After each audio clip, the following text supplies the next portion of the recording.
والدین کو مار رہے ہیں, ان کو قتل کر رہے ہیں. جو لوگ پیسے لے کر ایک دوسرے کو قتل کرتے ہیں, مارنے والا ایک بار مارتا ہے اور مرنے والا ایک ہی بار مرتا ہے. مگر افسوس ہمارے والدین بیچارے صبح شام مرتے ہیں, دن رات مرتے ہیں. یہ بیچارے آئے دن موت کی سی تکلیف برداشت کرتے ہیں. کیوں کرتے ہیں؟ ہم انہی دکھ دے دے کر مارتے ہیں, ہم انہی تکلیفیں دے دے کر مارتے ہیں, ہم انہی درد دے دے کر مارتے ہیں, ہم انہی غربت کے تانے دے دے کر مارتے ہیں. یہ کہہ کر روزانہ مارتے ہیں کہ وہ بڈھے خدا بخش مرا تھا, اپنی اولاد کے لیے مربع چھوڑ کے گیا, جائیدادیں چھوڑ کے گیا, زمینیں چھوڑ کے گیا. وہ بڈھے بتا تو صحیح, تو نے ہمارے لیے کیا کچھ کیا؟ تو نے ہمارے لیے کون سے مربع بنائے, کون سی کوٹھیاں بنائی؟ ہائے, ایک بدبخت نوجوان نے چھرا اٹھایا, بوڑھے باپ کی گردن پر رکھ کر کہنے لگا کہ ان 5 مرلوں میں سے میرے حصے کا جو مرلہ آتا ہے وہ دینا ہے تو ابھی دے دو, نہیں تو پھر کوچ کرنے کے لیے تیار ہو جاؤ, کوچ ہونے کے لیے تیار ہو جاؤ, مرنے کے لیے تیار ہو جاؤ. ان 5 مرلوں میں سے جو میرے حصے کا ایک مرلہ بنتا ہے ابھی دینا ہے تو دے دو, نہیں تو ابھی تیرا سر تن سے جدا کر دوں گا, ابھی تجھے موت کی گھاٹ اتار دوں گا, ابھی تیری چمڑی ادھیڑ کے رکھ دوں گا. تو اپنے آپ کو سمجھتا ہے کیا ہے؟ ہائے, یہ کون بول رہا ہے اور کس کو بول رہا ہے؟ کس نے چھرا پکڑ رکھا ہے اور نیچے گردن کس کی ہے؟ ہائے اللہ, معاف کر دینا. اے باپ, تیری عظمت پر لاکھوں کروڑوں سلام. اتنے بڑے ظلم و ستم ڈھانے کے بعد, اتنے بڑے ظلم و ستم کے پہاڑ توڑنے کے بعد, اگر بیٹا اتنا کہہ دے, ابو مجھے معاف کر دینا, غلطی ہو گئی ہے, مجھے معاف کر دینا. اگر تو بھی میں بیٹے کو معاف نہیں کرے گا تو اور کون معاف کرے گا؟ جب تک تو معاف نہیں کرے گا مجھے تو میرا اللہ بھی معاف نہیں کرے گا.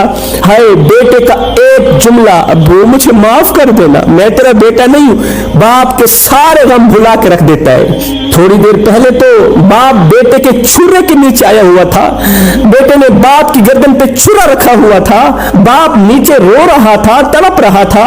لیکن جیسے ہی بیٹے نے کہا ابو مجھے معاف کر دینا, وہی باپ گلیوں بازاروں میں دوستوں سے جا کے کہہ رہا ہے میرا بیٹا بہت اچھا ہے. دوستوں کو کہہ رہا ہے میرا بیٹا بہت اچھا ہے, میرا بیٹا میرا فرمانبردار ہے. اور کبھی کبھار اسے غصہ آ جاتا ہے, کبھی کبھار وہ میرے آگے تلخ لہجہ اپنانے لگ جاتا ہے. جب اس سے کوئی غلطی ہو جاتی ہے تو وہ مجھ سے معافی بھی مانگ لیتا ہے, پھر شرمندہ ہوتا ہے. میرا بیٹا میرا کتنا حیا کرتا ہے. ہائے, ادھر سے باپ کے جذبات دیکھو, ادھر سے بیٹے کی حرکتیں دیکھو.